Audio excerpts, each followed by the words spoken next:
Who do you trust? Canada or North Korea?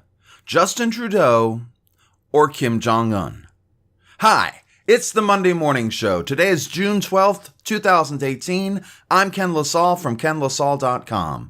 And today, I thought I'd take a quick break from all the movie talk. In case you're new to this podcast, I've been talking a lot about movies lately, doing a thing called Big Box of Flicks. You really should check it out. Oh, and by the way, I've got a lot of books for sale on Amazon, iTunes, etc. And address the relationship the United States presently enjoys with its closest ally, thanks to Donald, you have got to be kidding me, Trump. But am I talking about Canada or North Korea when I mention our closest ally? If you listen to Trump, who has recently called Trudeau weak and dishonest, and also told us that North Korean dictator Kim Jong-un was trustworthy, and that he'd invite the dictator to the White House, then our ally has to be North Korea. Right? Right? Wait, no, that's not right. And even if you're a Trump supporter, you have to realize how disturbing this really is. Trudeau is an elected leader. You remember democracy, right? He is loved by his fellow citizens.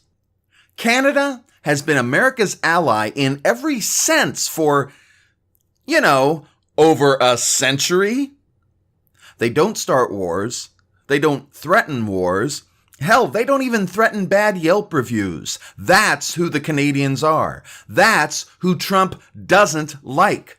Before leaving last week's G7 summit like a spoiled baby who didn't get his way, Trump said about Trudeau, based on Trudeau's false statements at his news conference and the fact that Canada is charging massive tariffs to our U.S. farmers, workers, and companies, I have instructed our U.S. reps not to endorse the communique as we look at tariffs on automobiles flooding the U.S. market.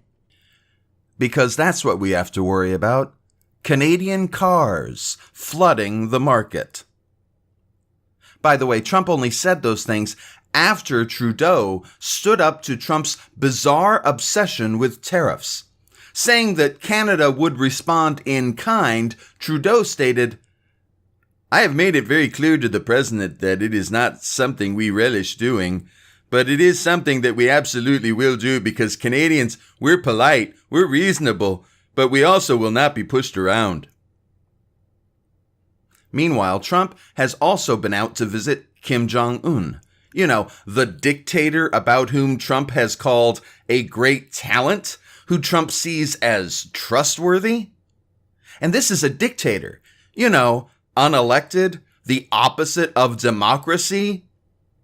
A United Nations report on North Korea concluded that the crimes the current North Korean administration has perpetrated against his people, and I'm quoting here, entail extermination, murder, enslavement, torture, imprisonment, rape, forced abortions, and other sexual violence, persecution on political, religious, racial, and gender grounds, the forcible transfer of populations, the enforced disappearance of persons, and the inhumane act of knowingly causing prolonged starvation. And that's who Trump loves.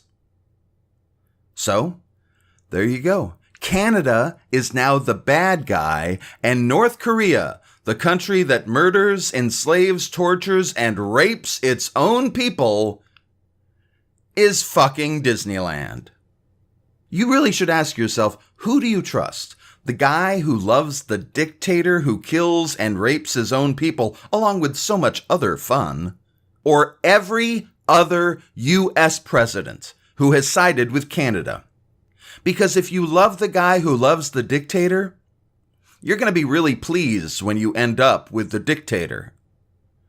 Now, if you don't mind, the rest of us have to resist. Until next time, be good to yourself, be kind to others, and let's make this world a better place.